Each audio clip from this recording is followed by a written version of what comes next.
মদতে এখানে অনেকের মমতা ব্যানার্জি ফিতে কাটবে পাইনি আমি, কিন্তু রায় আসলেও টাইম কি আছে আমাদের হাতে?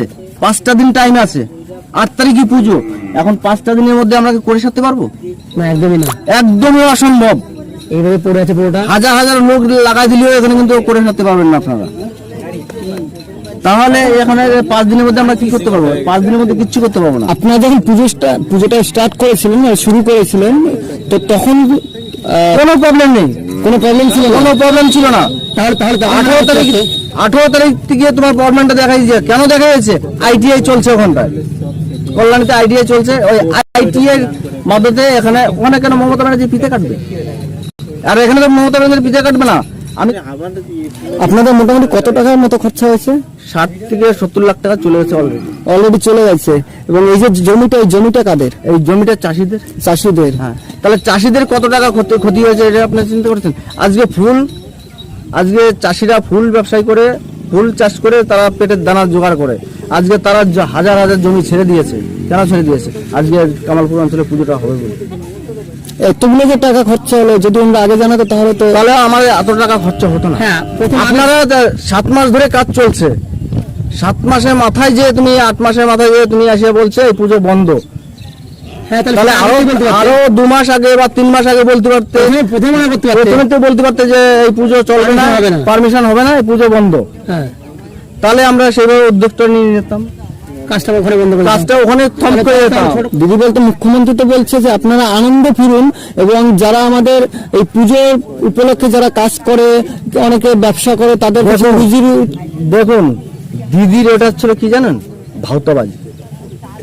আরজি কলটা না বলেও পারলাম না, আরজি কলটা কি হলো? দিদি বললো পুজোয় ফিরুন, পুজোয় মানুষ ফিরেছে, কিন্তু আজকে কি করেছেন? পুজোর থেকে বেমুখ করে পাঠালেন। এটাকে ঠিক করলেন? আজকে বললেন আরজি কলের ঘটনা ছিল আপনারা পুজোয় আসুন, পুজোয় আমরা আসলাম, পুজোয় এসে আপনারা কি করলেন? এখান থেকে আপনার বেমুখ করে পাঠালেন। আর কোথায় যেতে বলছেন আপনি বলেন? ভবিষ্যতে কি আর কখনো এত বড় আঘাত খাওয়ার পরে কি আর কি কোনোদিন পুজো করার উদ্যোগ নিতে পারে? আপনারাই বলুন না, এত বড় একটা আঘাত খাওয়ার পরে কি বলতে পারে যে আমি পুজো করবো আবার সামনে বার? কেউ পারবে না। দেখুন, পুজো তো দিদি বলছে যে সামনে উৎসব, অনেকের ইনকামের ব্যাপার আছে, তো এই পুজোটা হলে তো এখানকার লোকের কিছু ইনকাম হতো। এখন মনে ভিতরে অশান্তি, কিছু বলতে পারবো না। কিছু বলতে পারবেন না? এই পুজোটা বন্ধ করে দেওয়া আপনার খুব কষ্ট পেয়েছে? মানে বিশাল কথা,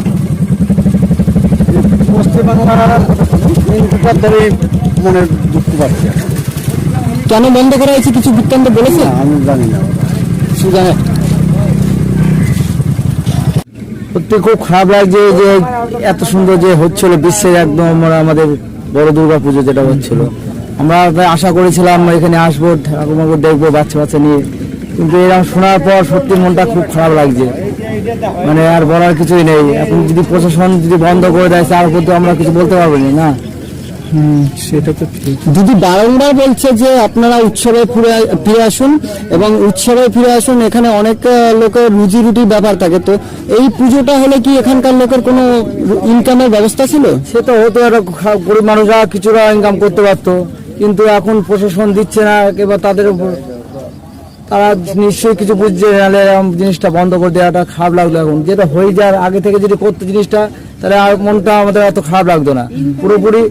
পুরোপুরি হওয়ার শেষের দিকে এখন দেখছি বলছে হঠাৎ বলছে বন্ধ হবে। তো অনেক টাকা ইনভেস্টও করে ফেলেছে, অনেকটা ইনভেস্ট করেছে, ক্ষতি তো হয়েছে প্রচুর টাকা, গ্রামগঞ্জের উপর তো অসুবিধা হয়ে গিয়েছে, আরো প্রায় 60 লাখ টাকা খরচা। অবশ্যই এবার এই জিনিসটা হলো যে পুজোটা হলে এবারে গ্রামগঞ্জের মানুষরা একটু আনন্দ হতো, তার সাথে কিছু রুজি ইনকামও হতো, কিন্তু এখন না হলে আর কি। তারপরে কারণ প্রতিমা দেখতে এসছেন?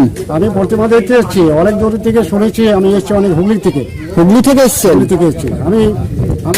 এই জায়গার নাম শুনে যে বড় ধরনের ঠাকুর তৈরি করবে, এই ঠাকুর আমরা দেখতে যাবো তাই আশা করে এসেছি, কিন্তু এসে তো দেখছি এই অবস্থা, আমাকে বন্ধ করে দিয়েছে। এখন সমস্ত 9-6 অবস্থা হয়ে গেছে, ঠাকুর তো আমাদের দেখার ভাগ্যটা নষ্ট। এটা কি বন্ধ করা উচিত হয়েছে সরকারের? এখন এটা বন্ধ করা ঠিক উচিত হয়নি, কিন্তু যেভাবে করলো এটা তো দেখতে ভালো দেখা যাচ্ছে না। লালগোলা থেকে এখানে এসেছেন ঠাকুর দেখতে? বিশ্বের সবচেয়ে বড় ঠাকুর ছিল এটা, কিন্তু বন্ধ করে দেওয়া হয়েছে, কি বলবেন? এখন দেখা যাক, প্রশাসন কিছু একটা, হয়তো প্রশাসনের একটা আছে, এখানে চাপের সৃষ্টি আছে। দেখা গেলো এখানে এতটা এরিয়া, যেহেতু এরিয়াটা আছে লোক সংখ্যা হিসাবে দেখা গেলো এখানে যে সেরকম সুরক্ষা হয়তো দিতে পারবে না, সেই দিক থেকে হয়তো বিবেচনা করে, ঠিক আছে। ওরা তো বলছে যে আমরা পুরো মাঠে হ্যাঁ, ফুল বাগান কেটে দেবো। আমার যতদূর দেখলাম তাতে তো অসুবিধা হতো না, আমার যা মনে হয় করতে দিলে সেরকম কোনো অসুবিধা হতো না। তবে এখন প্রশাসনের উপরে নির্ভর তো সব কিছুই, ঠিক আছে, কেন প্রশাসন